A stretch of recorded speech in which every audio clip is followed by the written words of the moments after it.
네, 여의도 사사건건 매주 금요일 이 시간에는 이 두 분과 함께 여론조사 결과 보면서 정치권 이슈 살펴봅니다. 여론조사 업체 메타보이스 김봉신 이사 그리고 유승찬 정치 컨설턴트입니다. 어서 오십시오. 네, 안녕하세요. 안녕하십니까. 자, 이번 주도 정치권 이슈가 많았습니다. 정부 개각, 그리고 국민의힘 혁신위 조기 해산, 민주당의 당원 개정과 선거제를 둘러싼 내홍 등이 눈에 띄었습니다. 이 사안들이 민심에 어떻게 반영됐을지 하나하나 짚어보겠습니다. 자, 먼저 정당 지지도부터 살펴보겠습니다. 화면 볼 수 있을까요? 네. 네, NBS 조사부터 지금 볼 텐데요. 여론조사 기관 엠브레인 퍼블릭, K스탯 리서치, 코리아 리서치, 한국 리서치 등 4개 기관의 전국 지표 조사로 12월 4일부터 6일까지 사흘 동안 전화 면접으로 했습니다. 네, 지금 보면요. 민주당이 3%포인트 상승했습니다. 그리고 한국갤럽 것도 좀 볼 수 있을까요? 네.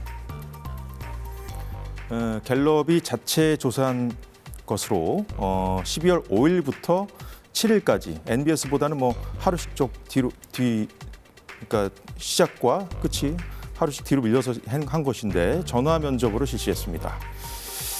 네, 김봉신 이사님께 좀 여쭤보겠습니다. 한국갤럽은 지난주 대비 국민의힘은 상승했고 민주당은 또 하락했어요.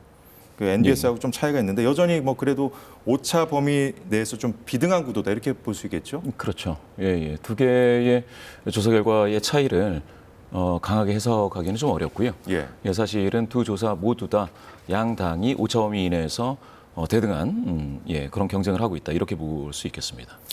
뭐 지난번과도 좀 흐름과 비슷한 것 같은데 변함이 거의 없습니다. 네, 뭐 NBS에서 3% 민주당이 상승했지만 큰 의미를 두긴 좀 어려울 것 같고요. 갤럽하고 좀 약간 또 상반되는 결과여서 같은 이제 방식의 조사인데, 근데 저는 좀 지역별 조사에서 약간 좀 의미 있는 추세나 흐름 이런 것들이 좀 발견되는 것 같아요. 최근 조사를 그렇습니까? 보면. 화면을 좀 보면서 같이 좀 얘기 나눌 수 있을까요? 네.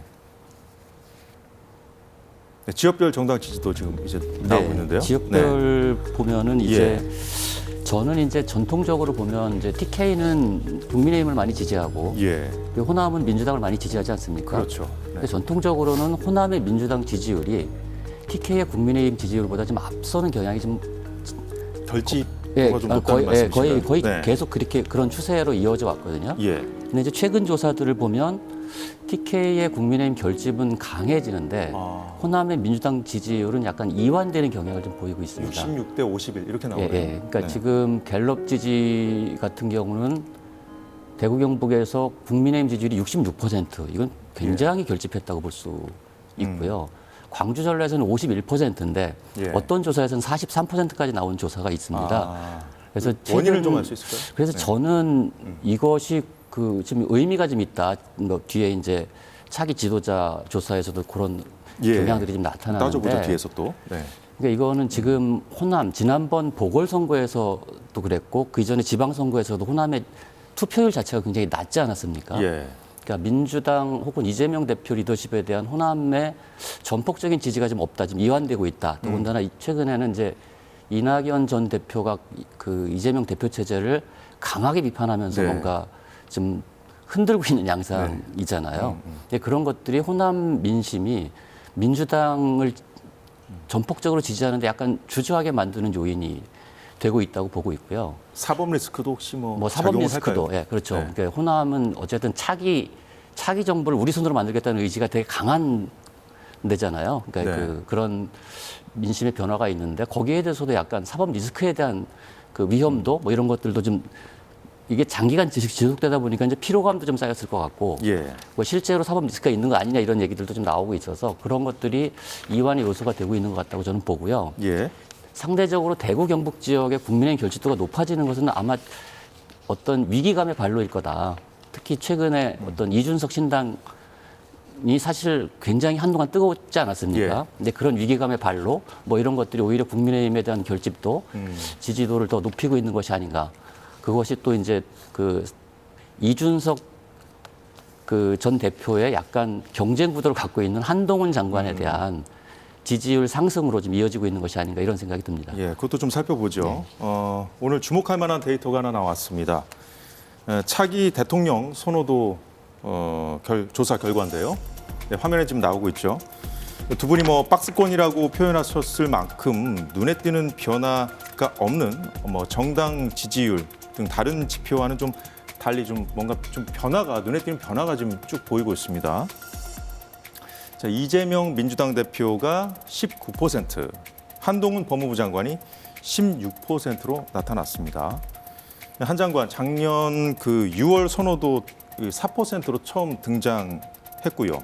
이 대표와 그 직후에 3배 정도의 격차를 보이다가 서서히 이 격차가 좀 좁아지는 모습을 지금 그래프로 보실 수가 있는데 한 장관은 이번에 16%로 최고치를 기록했습니다. 자, 김봉신 이사님께 좀 여쭤보겠습니다. 예. 처음으로 이게 오차 범위 내에 접근한 거죠. 두 사람의 격차가. 예. 네. 양강 체제가 뭐 가시화됐다 이런 분석이 있던데 어떻게 보십니까? 뭐 그럴 수도 있겠습니다. 그렇게 전체 흐름만을 놓고 보면 예. 그렇게 볼 수 있는데요. 양강 정도 되려면 이제 둘 다 좀 더 이제 높은 비율의 지지도를 얻는 게 양강일 것 같고요. 나머지가 완전히 이제 죽어야 양강인데 지금 같은 경우에는 완전한 양강이라기보다는 양강 뭐 이중 뭐 이런 식으로 좀 해줘야 될 것 같아요. 근데 이제 뒤이어 있는 다른 한 후보들의 자릿수죠. 지지율은 굉장히 좀 낮거든요. 예, 낮습니다. 그래서 지금 저희도 이제 이 두 사람만 지금 그래프로 예. 띄워서 보여드렸던 건데 예. 그러면 어떻게 그 지지율이 전반적으로 좀 높아야 좀 양강 구도라고 할 수 있다고 하셨는데 예. 다 어디가 있는 겁니까?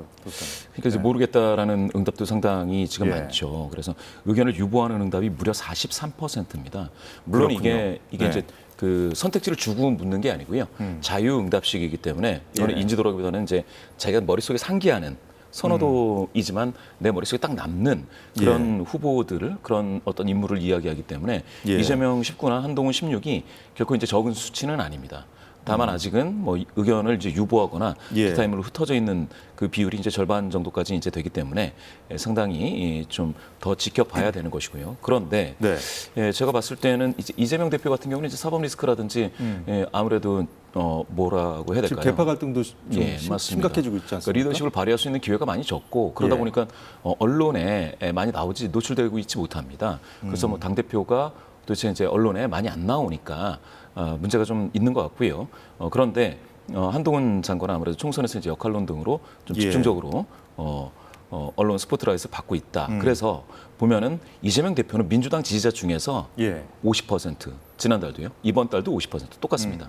그러니까 사실은 핵심 코어 그룹에서는 그다지 이제 변화가 없다라는 것이죠. 한동훈 장관의 경우는 어떻습니까? 한동훈 장관이 이제 대단한데요. 어떻게 보면 국민의힘 지지자 중에서 예. 31에서 41로 10%포인트 많아졌습니다. 또 대통령에 대해서 긍부정 평가자들이 있지 않겠습니까? 예. 대통령에 대해서 이제 긍정 평가자 중에서 네. 지난달하고 이번 달에 좀 차이가 있습니다. 12%포인트 더 많아졌는데요. 지난달에 대통령을 긍정 평가하시는 분들 중에서 34였다가 한동훈 장관을 예. 이렇게 탁 떠올리는 이 사람이 장래 지도자다. 이렇게 하는 비율이 무려 42까지 올라왔습니다. 그러니까 이제 한동훈 장관이 총선 역할론이 돼도 되면서 예. 상당히 코어그룹뿐만 아니라 좀 확장력을 좀 발휘할 수 있는 그러한 계기를 마련했다 이렇게 좀 평가할 수 있겠습니다. 그 한동훈 장관이 뭐 확장력 그러면 좀 이게 이 차기 대선 주자로서 좀 기대감이 좀 나타났다고 봐야 되는 걸까요? 그럼요. 유 대표님. 이번에 네. 이 조사는 그러니까 저는 이제 그냥 그 보기가 있는 문항, 그러니까 후보를 주어진 문항에서도 15%를 넣으면 굉장히 큰 의미가 있다고 저는 보거든요. 그거는 이제 이미 국민들 대다수 국민들이 이제 그것에 대해서 알고 있거나 지지하거나 반대하거나 예. 뭐 이런 상황이라고 좀 봐야 되기 때문에 근데 이게 이제 주관식 답변임에도 불구하고 16%를 기록을 했잖아요. 그러면 여론조사 기관들이 이렇게 객관식으로 했을 때 그럼 더 높게 나오죠. 나오시는 당연히 높게 거라는 나오죠. 말씀이죠? 왜냐하면 객관식으로 주면 예. 어느 한 명을 선택해야 되는 압박감을 받기 때문에 더 높게 나오는데 근데 이재명 대표는 이제 그런 것 같아요. 그러니까 대표를 맡았다는 게 항상 그렇잖아요. 대표를 맡아서 뭔가 뚜렷한 업적을 남기지 않으면 이게 좀 부정평가가 높아질 수밖에 없다. 그래서 지금은 그 이 대선 후보 갤럽 조사만 보면 굉장히 정치화 또는 하락하고 있다는 거고 예. 한동훈 장관의 상승세는 굉장히 좀 무섭다 저는. 그러니까 지금 무서울 정도로 치고 올라가고 있다고 봅니다. 그래서 이번 총선이 결국 이재명, 한동훈 내 얼굴 싸움이 될 가능성이 있어졌다. 뭐 이렇게 저는 보여지고요. 예. 근데 이제 이재명 대표는 민주당이 이제 눈여겨봐야 할 거는 이재명 대표는 어쨌든 정치 하락 추세에 있고 한동훈 장관은 상승 추세에 있기 때문에 그리고 본격적인 아직은 장관이고 뭐 누구나 이번 총선에 등판할 거라고 예상은 하지만 또 실제로 등판했을 때는 또 다른 의미를 갖지 않습니까? 네. 근데 그런 의미가 있고 또 하나 이제 눈여겨볼 게 이제 제가 두 분 다 이제 이 겸허하게 봐야 될 것이 예. 그 18세, 29세 사이에서 이재명 대표 5%, 한동훈 장관 6%에 불과합니다. 그러니까 지난번에 평균보다. 이 자리에서 예. 유 대표님께서 18세에서 29세의 표심이 굉장히 중요한 역할을 할 굉장히 것이다라고 중요합니다. 말씀을 이번 하셨어요. 총선에서도 굉장히 네. 중요합니다. 그리고 답변 유보층이 64%에 이릅니다. 이 의호층은. 그리고 30대에서도 한동훈, 이재명 두 분의 지지율이 12%로 평균치보다 좀 한참 못 미치죠. 그렇군요. 그러니까 미래 세대의 지지를 받지 못하고 있다. 이게 무엇을 의미하느냐? 예. 제가 볼 때는 지금 우리나라 정치가 그러니까 진영의 정신만 강조하지 어떤 공공의 정신을 얘기하는 사람이 없다. 가령 우리 시대에 지금 닥친 여러 가지 뭐 AI를 비롯한 디지털 전환과 그다음에 기후 위기, 뭐 미중 갈등이나 핵위협 같은 예. 굉장히 큰 어젠다들이 있잖아요. 저는 우리나라 정치인들 입에서 이 요즘 얘기하는 여의도에서 그런 거 거를 보이지 않아요? 들어본 네. 적이 없습니다. 이 얘기 뭐냐 하면 미래 세대들이 관심을 갖는 예. 미래 세대들이 살아갈 세상에 지대한 영향을 미칠 의제에 대해서 이분들이 언급하고 있지 않기 때문에 네. 거기서 지지율이 이게 차이가 너무 큰 거예요. 그죠? 지금 뭐 그러니까 김봉신 이사님께서도 그 양당의 핵심 지지층에서 조금 좀 확장된 이 정도로 네. 지금 해석을 해주셨었거든요. 아직은 이제 미미한 거죠. 그렇죠. 네. 저는 그래서 이 양당의 이 정치 지도자분들한테 예. 아니 물론 총선 앞두고 진영 싸움 할 수 있습니다. 당연히 내가 더 잘났어라고 얘기하는 게 맞죠. 근데 그 방식이 그래도 뭔가 우리 사회가 나아갈 방향, 그다음에 우리 국민의 삶과 관련된 이야기들을 좀 얘기를 하면서 예. 그 방향에 대해서 얘기를 하면서 해야 이런 미래 세대들 18세에서 39세에 있는 이분들도 또 정치에 진지하게 관심을 갖고 이런 것들이 사실 민주주의 확장이 굉장히 중요한 일 아니겠습니까? 예. 좀 당장의 양당, 승부에만 좀 관심을 갖고 있는 것 같아 좀 안타까운데 일단 뭐 각 당의 상황을 좀 지켜보죠. 민주당의 경우에는 어제 중앙위원회에서 대의원 비중을 약화시키는 당원 개정안을 의결하면서 이재명 사당화 비판이 거세지고 있습니다. 어제 현장 목소리 잠시 듣고 오겠습니다. 직접 민주주의가 특히나 정치 권력과 결합할 때 그것은 완전히 포퓰리즘과 정치 권력의 결합으로 일치화될 때 독재 권력이 된다라고 하는 것. 우리는 그 경험을 최근에도 봤습니다. 나치. 말씀 어떻게 하십니까? 뭐 여야 간의 싸움도 그렇습니다만 이제 각 당의 상황도 점점 좀 심각해지고 있는데 뭐 나치라는 표현까지 등장을 했습니다. 이원욱 의원은 대표적인 정세균계로 분류되는 인물인데 정세균 전 총리도 당을 향해서 우려를 표했다 이렇게 전했거든요. 요즘 말씀하셨듯이 연일 날을 세우고 있는 이낙연 전 대표, 김부겸 전 총리까지 해서 이 전직 총리 3명이 뭐 연대할 수 있다 뭐 이런 얘기도 나오고 있고.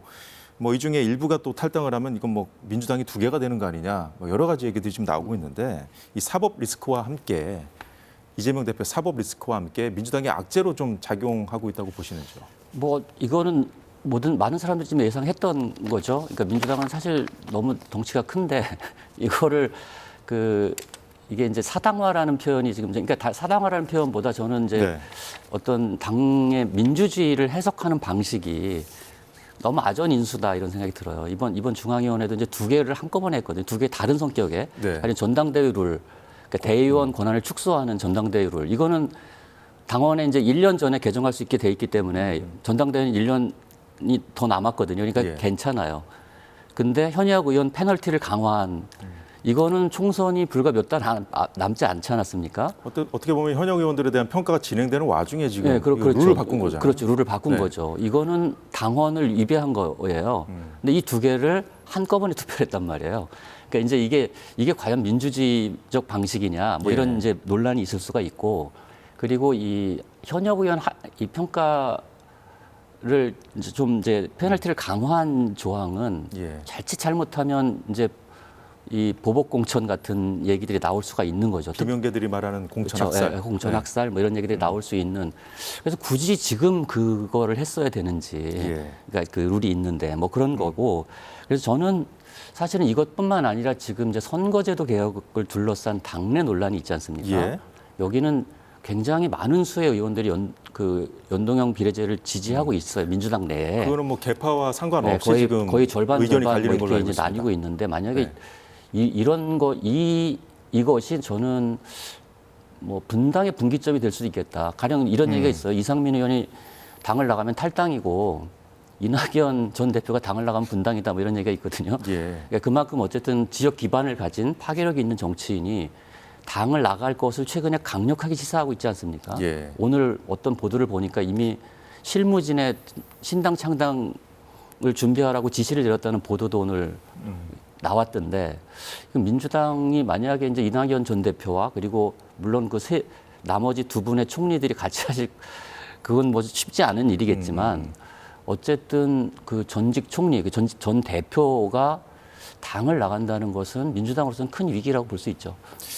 지금 유 대표께서 뭐 개파 갈등 문제 그리고 뭐 여러 가지 지금 당내 상황을 좀 얘기를 해주셨는데 그 지금 이재명 대표 지지율도 그렇고요. 한동훈 장관과 비교했던 그리고 민주당 지지율은 뭐 정체되고 있지 않습니까? 이런 문제들 어떻게 좀 보십니까? 앞으로 향후에 이제 전개될 상황들. 예. 아까 말씀 주셨던 이제 비례대표와 관련된 그 연동형이냐, 병립형이냐, 병립형으로 이제 돌아가느냐, 뭐 이런 논란에 의해서 좀 파열음이 있을 확률이 좀 있고요.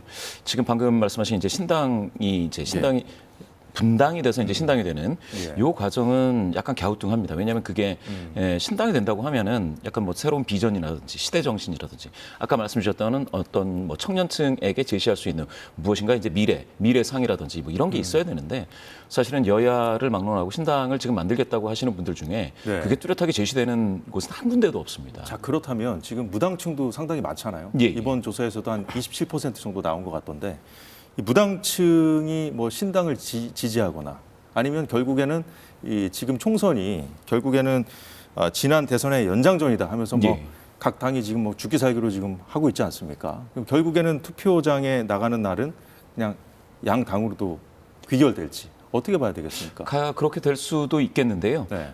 약간의 이제 무당층이라고 한다면 일단은 두 양대 정당에 별로 이렇게 관심이 없고 양대 정당이 서로를 미워할 때에 나도 이쪽이 미우니까 여기가 좋아라고 할 만한 사람들이여야 하는데 그런 분들이 이제 무당이 된다라는 거는 사실은 그런 어떤 혐오 경쟁에서는 지금 한 발 뒤로 빠져 있다라고 보셔야겠죠. 그래서 계속 삼지대론이 계속 나오고 있는 거 아닐까요? 그 삼지대론에서 사실은 그 무당층, 중도 성향자들을 확 끌어들이기 위해서는 시대 정신을 먼저 이야기를 해야 됩니다. 비전이 있어야 된다는 그렇죠. 거죠. 비전, 전략을 국가 발전 전략에 대해서 이야기를 해줘야 되는데 그런 거 없이 그냥 이쪽에서 내가 좀 밥그릇이 작아지니 그냥 난 나오겠다라고 한다면 사실은 그건 구심력에서 이제 이탈하는 거니까 오히려 그런 방식으로 신당을 만들어서는 무당층이라든지 중도 성향자들을 확 땡기는 그런 어떤 확장력 발휘는 쉽지 않을 것이다. 이렇게 볼 수 있죠. 네, 잘 들었습니다. 국민의힘 상황도 좀 살펴보죠. 이번 주 혁신위가 조기 해산했습니다. 이런 가운데 국민의힘 내부에서는 김기현 지도부를 향한 비판의 목소리가 나왔습니다. 잠시 영상 보겠습니다.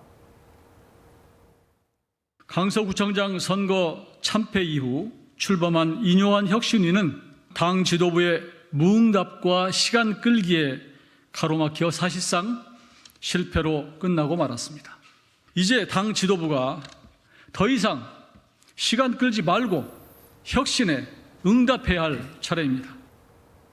네, 이용호 의원이 오늘 기자회견을 자청해서 한 발언인데 이 의원은 민주당 출신이기도 하고 국민의힘에 입당한 케이스인데 지역구가 지금 호남이죠. 호남인데 지금 마포 출마 준비하고 있는 걸로 알고 있습니다. 아, 그렇군요. 예. 친윤계로 분류되기도 했는데 지금도 그런지 모르겠습니다만 앞서 보셨듯이 이 차기 대선 주자 선호도에서는 한동훈 장관의 선전이 눈에 띄었던 반면에 여당 이 국민의힘 분위기는 이 혁신이 조기 종료와 맞물려서 좋지 않습니다. 이용호 의원 발언은 내년 총선에서 이 당의 참패를 경고하는 이 각종 조사와 지표가 나오고 있는데 당 지도부가 낙관론에 젖어 있다며 한 말입니다.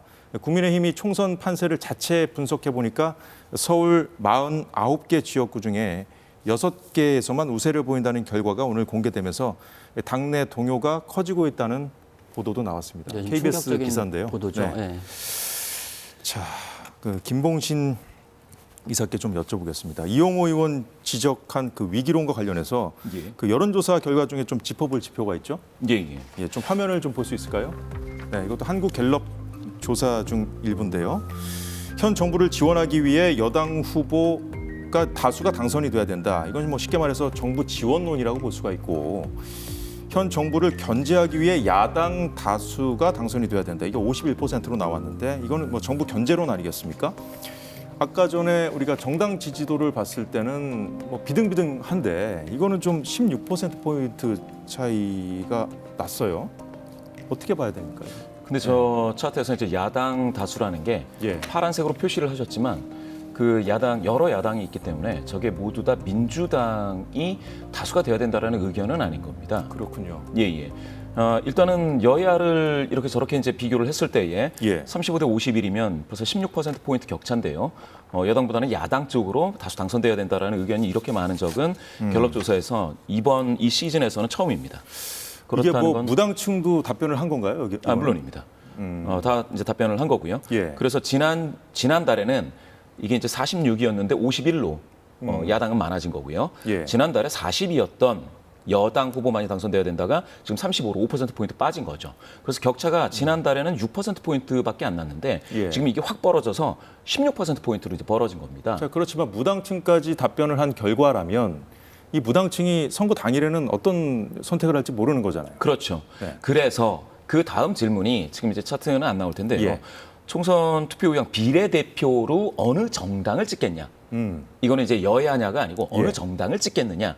이렇게 물어봤더니 국민의힘 37, 예. 더불어민주당 37, 정의당 7, 기타 3 이렇게 나왔거든요. 그럼 여기는 아까 정당 지지도랑 마찬가지로 예, 예. 동등하게 나온 거네요. 두 정당은 네. 대등한 거죠. 예. 37대 37, 정의당 7이니까요. 예. 이거를 뒤에 그 부동층 17%를 뺀 베이스에서 다시 계산하면 예. 44, 44, 8 뭐 이 수준입니다. 그러니까 제가 봤을 때는 사실은 아까 야당이 많이 당선돼야 된다라가 51이라고 굉장히 좀 크게 나온 건데요. 예. 거기에는 민주당, 정의당 그리고 작은 정당들도 다 포함되어 있는 걸로 해석하시는 게 좋겠습니다. 그런데 NBS 여론조사에서는 이 정부 지원론과 견제론이 좀 비슷한 지표라고 할 수 있는데 이것도 한번 보죠. 여기서는 지금 5%포인트밖에 차이가 안 나거든요. 갤럽 조사하고는 좀 차이가 많이 나는데 이건 예, 왜 예. 그런 겁니까? 여기서는 네. 견제론이 이제 47, 지원론이 이제 42니까 5%포인트 정도 견제론이 센 건데요. 예. 저거는 이제 워딩이 그 문구가 국정 운영을 더 잘할 수 있도록 정부와 여당이 힘을 실어줘야 한다. 그리고 예. 정부와 여당을 견제할 수 있도록 야당에 힘을 실어줘야 된다. 이렇게 힘을 실어줘야 된다라고 이야기를 하고 있고요. 예. 그다음에 갤럽에서는 그 문구가 현 정부 지원을 해야 되기 때문에 여당 다수가 당선돼야 된다. 그러니까 당선돼야 된다라고 하는 거와 예. 그냥 힘을 실어줘야 된다. 이렇게 하는 거는 좀 차이가 있죠. 힘을 실어줘야 되는 거는 사실 당선 여부와 무관하게 정부 여당도 좀 힘을 실어줘서 이 나라가 좀 잘 되면 다 좋은 거 아니겠느냐. 그럼 이렇게 했을 때 더 인식될 수 높게 있죠. 나올 수밖에 없겠네요. 물론입니다. 유승찬 대표님, 예. 그 정당 지지도와는 좀 다르게 나타난 이 조사 결과를 예.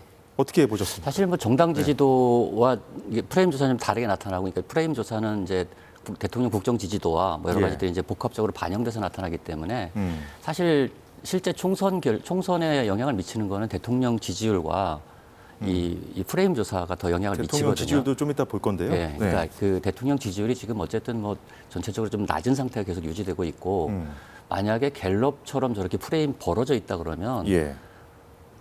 이렇게 과격하게 표현해서 저는 백약이 무효입니다. 그때는. 그러니까 제가 볼 때는 지난 2020년 총선 전에 2019년 12월 조사에서는 이제 그때 문재인 정부 때잖아요. 예. 근데 정권 안정론이 정권 견제론보다 약 10%가량 높았어요. 그러니까 두 자릿수가 높았던 거죠.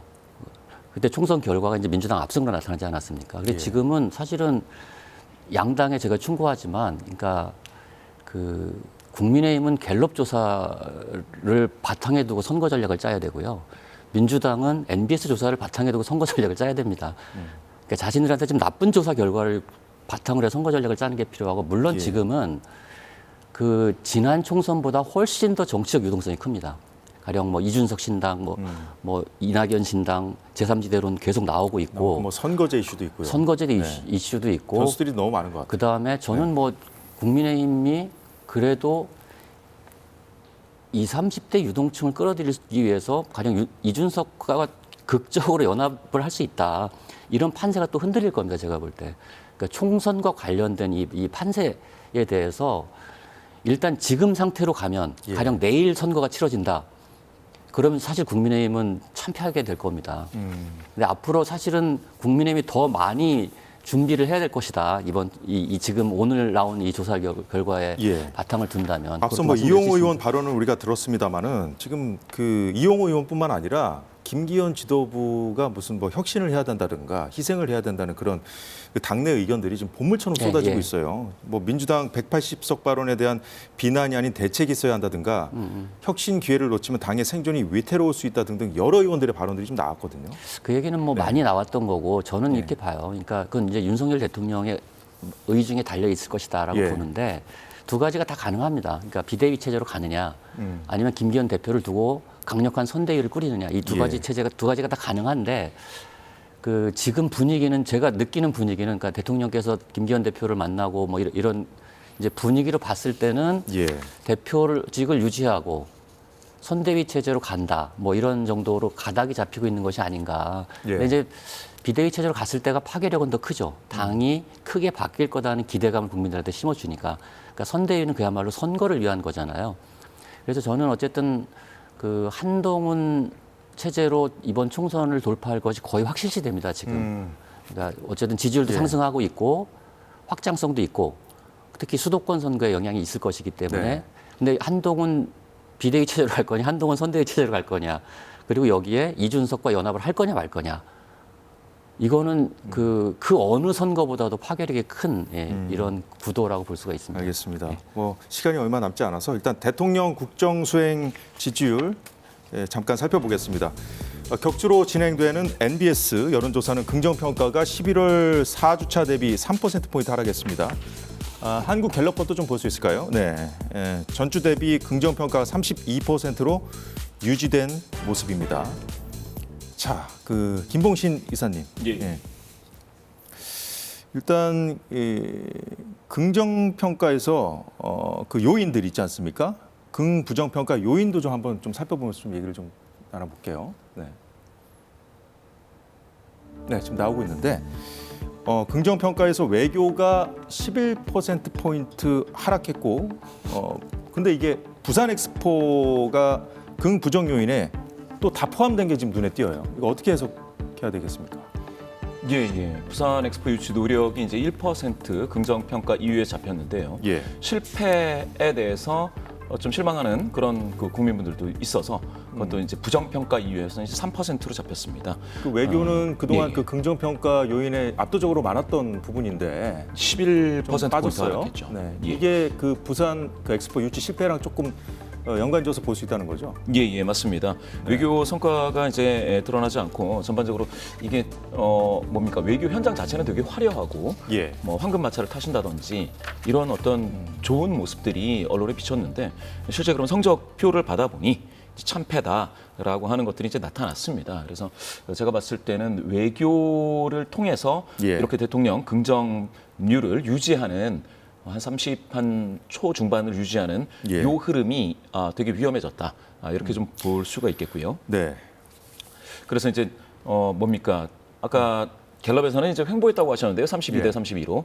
그런데 이게 MBS가 두 주에 한 번씩 하는 거기 때문에 갤럽도 두 주를 비교하면 여기서도 하락입니다. 1%포인트 하락입니다. 그래서 뭐 오차범위 내에서 하락이죠. 모두 다 오차범위 이내고 사실 그래서 이제 횡보라고 봐야 되고 상승하지 못하고 있다가 이제 정확한 표현일 것 같아요. 그래서 되게 위기인 것 같습니다. 대통령실 입장에서. 대통령 그 지지율 조금 횡보하고 있는 상황에서 어쨌든 좀 가장 눈에 띄는 부분을 저희가 좀 보여드린 건데 유 대표님은 어떻게 보셨습니까? 그러니까 뭐 부산 엑스포, 그러니까 우리가 이제 흔히 전통적으로는 그랬어요. 가령 이 보수는 다소 부패했지만 유능하기 때문에 지지한다. 이런 게 있었고요. 진보는 다소 무능하지만 도덕적이기 때문에 지지한다 이런 게 있었어요. 근데 이게 이 공식이 다 깨진 겁니다. 그러니까 부산 엑스포 유치 실패는 유능함에 상처를 입었다. 그러니까 보수가 유능하다는 관념에 상처를 입은 것이다. 그리고 지난 어쨌든 뭐 조국 사태나 이런 내로남불, 사법 리스크 이런 것들 때문에 진보가 도덕적이라는 것도 상처를 크게 입고 있는 거거든요. 예. 그래서 지금은 서로 그냥 물어뜯기를 하고 있는 거예요. 그러니까 그래서 저는 누가 먼저 빨리 방향을 전환해서 우리 시대의 진짜 과제, 문제들에 대해서 그 의제와 공론화를 시킬 수 있을 것이냐. 이게 쉬운 일은 아닙니다. 그러니까 왜냐하면 사람들은 싸움 구경을 제일 재밌어 하잖아요. 그래서 이 프로그램들도 저는 지나치게 양당이 나와서 싸우는 프로그램들이 너무 많다고 저는 생각을 하거든요. 그것이 한국 정치 구조를 또 대결 정치 구조로 이끄는데 그 역할을 하고 있다고 보는데 언론들도 사실은 보통 큰 전국 선거를 앞두면 우리 시대의 어젠다 같은 것들을 시리즈로 연재하고 막 이런 것들이 제 기억엔 되게 많습니다. 근데 최근에는 그냥 그 누가 얘기했지 이준석 전 대표가 한참 나올 때는 뭐 숨소리까지 다 기사화한다 이런 얘기 나올 정도로 서로 보는 시각이 좀 다르죠. 그런 부분. 지나치게 양당 대결에 좀 집중하는 경향 이런 것들을 저는 정치권도 마찬가지고 언론도 마찬가지고 좀 우리 사회의 어떤 건강한 공론장을 만들기 위한 노력을 그래도 조금은 더 해야 되지 않을까 이렇게 생각합니다. 알겠습니다. 뭐 총선을 앞두고 여야 정치권은 물론이고 뭐 언론에도 좀 귀담아 들을 만한 말씀 많이 해주셨습니다. 지금까지 김봉신 이사 그리고 유승찬 컨설턴트와 함께했습니다. 고맙습니다. 네, 고맙습니다. 감사합니다.